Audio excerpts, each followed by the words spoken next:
Halo semua, kembali lagi di channel Aba Invest. Pada pembahasan kali ini kita akan membahas Fibonacci untuk part 2. Pada part 1 kita telah membahas bagaimana cara menggunakan Fibonacci untuk menentukan take profit dan mengetahui akhir tren. Lalu pertanyaan berikutnya, bagaimana cara mendapatkan entry pucuk dengan Fibonacci? Nah, ini yang perlu kita ketahui, bahwa untuk mendapatkan entry pucuk kita harus memahami penarikan pada pullback. Jadi kita mengikuti tren, lalu kita mencari pullback untuk mendapatkan ujung-ujung entry. Lalu apa yang kita perlukan? Yang kita perlukan yaitu menggunakan multi time frame. Sehingga sinyal yang kita dapatkan bukan sinyal fake, yang dimana kita akan mengalami kerugian. Sebelum melanjutkan, klik tombol like, subscribe, dan tombol lonceng untuk menerima update video dari kami. Seperti kita ketahui, time frame yang penting itu ada weekly, daily, H4, H1, M15, M5, dan M1. Kita perlu kombinasikan minimal 3 time frame. Seperti ketika kita mendapatkan sinyal pada weekly, maka kita harus melihat daily dan H4.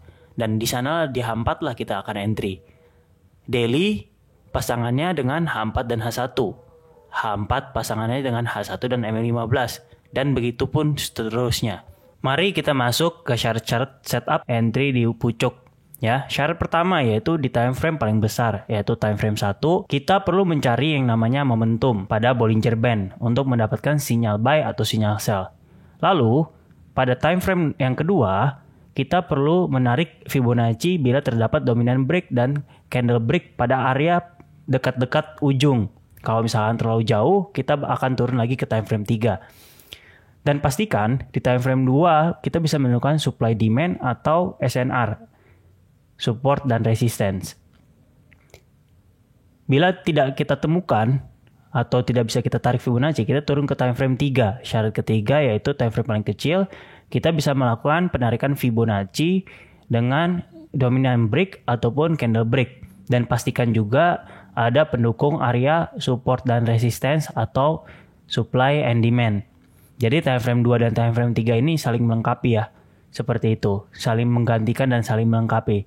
Kuncinya yaitu di time frame nomor 1, yaitu terdapat sinyal buy atau sinyal sell. Pertama, kita perlu memasang indikator Bollinger Band tanpa mengganti setting apapun. Lalu kita pasang EMA 50.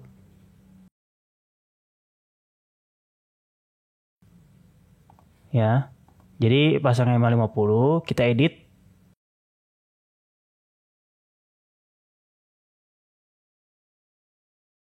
Mari kita lihat contoh setup yang bisa kita gunakan untuk mendapatkan entry-entry di pucuk. Pertama, kita mengambil contoh pada Apple. Kemudian kita mencari sinyal. Sinyal apa? Tadi kita sudah bahas, yaitu momentum. Momentum buy atau momentum sell. Jadi momentum itu adalah sinyal kenaikan atau sinyal penurunan ya.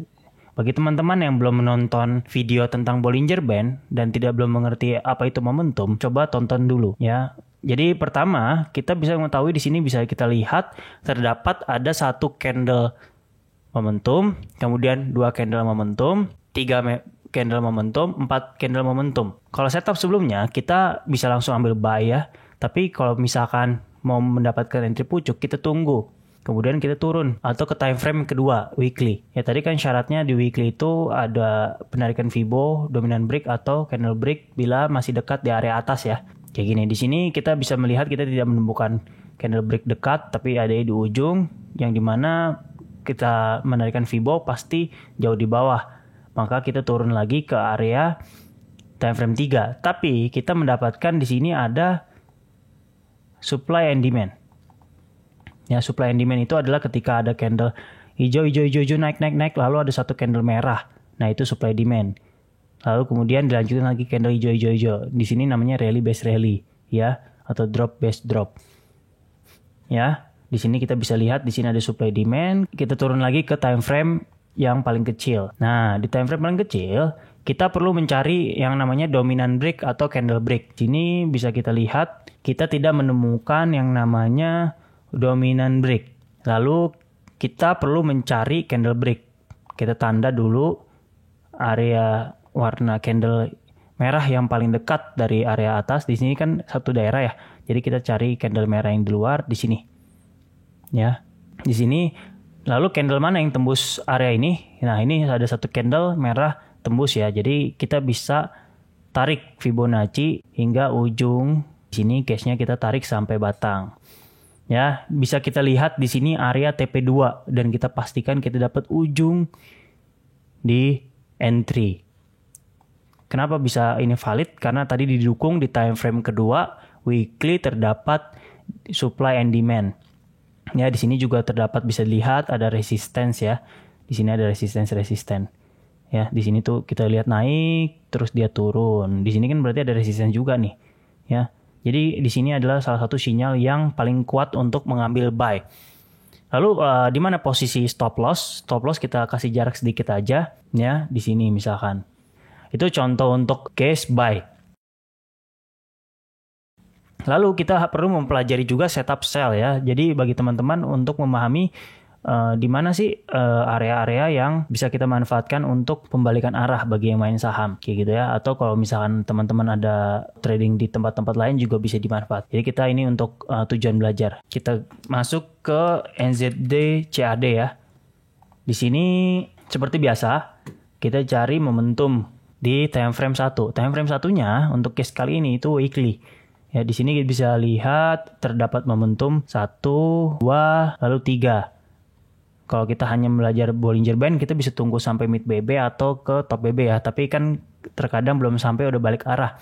Nah, disinilah fungsi dari Fibonacci untuk mendapatkan teknik entry pucuk. Jadi kemudian kita tanda, kemudian turun satu time frame ke bawah. Kita tidak mendapatkan adanya dominant break, tapi kita dapat CB di sini, tapi udah terlalu jauh sinyalnya. Maka kita turun lagi ke time frame ketiga, yaitu H4.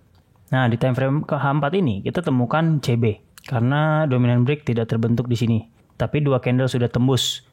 Kita ingat kembali bahwa syarat dominant break itu minimal ditembus oleh 3 candle ya. Maka kita mendapatkan CB. Lalu kita tanda area CB-nya di sini yang paling dekat ya, candle hijau sebelum area dari yang paling bawah.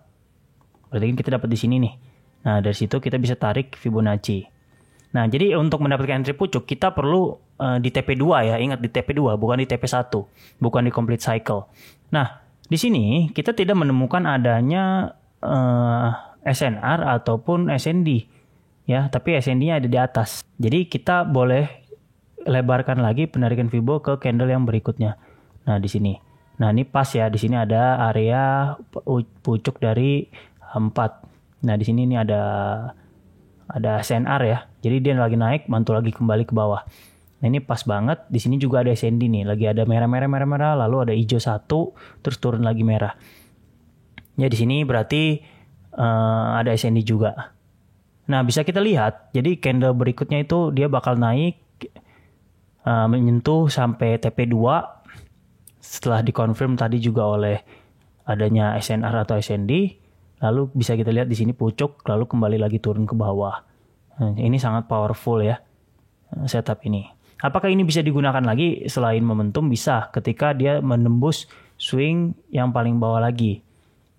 Jadi maksudnya gimana? Ya cukup kita cari sinyal lagi.